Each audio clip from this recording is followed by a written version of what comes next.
আসসালামু আলাইকুম। আশা করি সবাই ভালো আছো। আজকে আমরা লেস্টের ব্যবহার শিখব। তোমাদের কমপ্লিটিং সেন্টেন্সে প্রতি বছর লেস্ট থেকে একটি প্রশ্ন আসে। এছাড়াও রাইট ফর্ম ভার্বে মাঝে মাঝে আসে। এছাড়াও কানেক্টর, তারপর হচ্ছে স্পেশাল ইউজ ফ্রেজেও আমরা লেস্টের ব্যবহার দেখে থাকি। চলো আমরা শুরু করি। তো লেস্ট লেস্ট অর্থ হচ্ছে যাতে না অথবা নতুবা। অনেকে বলে থাকে যে পাছে ভয় হয় এমন। তো এই অর্থটা না বলাই ভালো। লেস্টের অর্থ আসে নতুবা। লেস্ট দ্বারা সাধারণত নেগেটিভ অর্থ প্রকাশ হয়। আচ্ছা, লেস্টের স্ট্রাকচারটা আমরা দেখি প্রথমে। লেস্টের স্ট্রাকচার হচ্ছে লেস্ট যুক্ত বাক্যের দুইটা অংশ থাকে। লেস্টের আগে একটা অংশ, লেস্টের পরে একটা অংশ।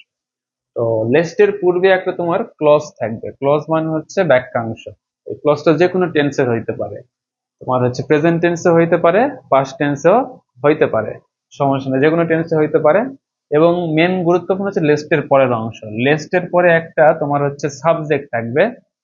সাবজেক্টের পরে যেটা অবশ্যই দিতে হবে সেটা হচ্ছে শুড অথবা মাইট। শুড অথবা মাইট। লেস্টের পরে সাবজেক্ট থাকবে, সাবজেক্টের পরে শুড অথবা মাইট হবে। এরপর যেহেতু শুড অথবা মাইট যেহেতু মডাল ভার্ব, এই জন্য এরপরে ভি ওয়ান অথবা ভার্বের বেস ফর্ম বসবে। ঠিক আছে, ভার্বের বেস ফর্ম বলতে এখানে প্লে, ঠিক আছে, প্লেজ বসবে না, শুধু প্লে বসবে, অথবা ইট। যে ভার্বটা বসবে সেই ভার্বের বেস ফর্ম। এবং যে ভার্বটা বসবে সেই ভার্বটা হচ্ছে সবসময় নেগেটিভ অর্থ বহন করবে। ঠিক আছে, নেগেটিভ অর্থ বহন করবে এমন কিছু ভার্ব বসবে। এরপরে বাকি অংশ থাকলে বাকি অংশ বসবে। আশা করি লিস্টের ব্যবহারটা বুঝতে, স্ট্রাকচারটা বুঝতে পারছো। আমরা এক্সাম্পল দেখি। তো রাইট ফর্ম ভার্বে কিভাবে আসবে? রাইট ফর্ম ভার্বে তোমার এই যে ব্র্যাকেটে একটা ভার্ব দেওয়া থাকবে। তোমার যাতে লেস্ট আছে, লেস্টের পরে সাবজেক্ট আছে, তাহলে আমরা কি দিব? শুড অথবা মাইট।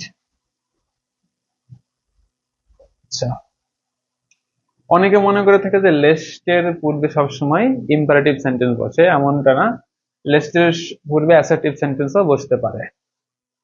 তো পরের বাক্য হচ্ছে ওয়ার্ক ফাস্ট লেস্ট। এটা হচ্ছে কমপ্লিটিং সেন্টেন্স। একটা অংশ দেওয়া থাকবে, বাকি অংশ পূরণ করতে হবে। যে ওয়ার্ক ফাস্ট লেস্ট, আমরা যেহেতু এখানে সাবজেক্ট নেই, সাবজেক্ট না থাকলে আমরা ইম্পারেটিভ সেন্টেন্স ধরে নিতে পারি। কিছু নাই মানে এখানে ইউ আছে। তো work fast lest, you should miss the train. এই বাক্যের সাথে আমরা সবাই পরিচিত, বোর্ডে অনেকবার আসছে, যে দ্রুত হাঁটো নইলে তুমি ট্রেনটি মিস করবা। এখানে কিন্তু আমরা নট লাগাই নাই, তো তবুও হচ্ছে লেস থাকার কারণে নেগেটিভ অর্থ আসতেছে। তো পরেরটা দেখো, হি রিডস কেয়ারফুলি, সে মনোযোগ সহকারে পড়ে যাতে সে ফেল না করে, পরীক্ষায় ফেল না করে যাতে।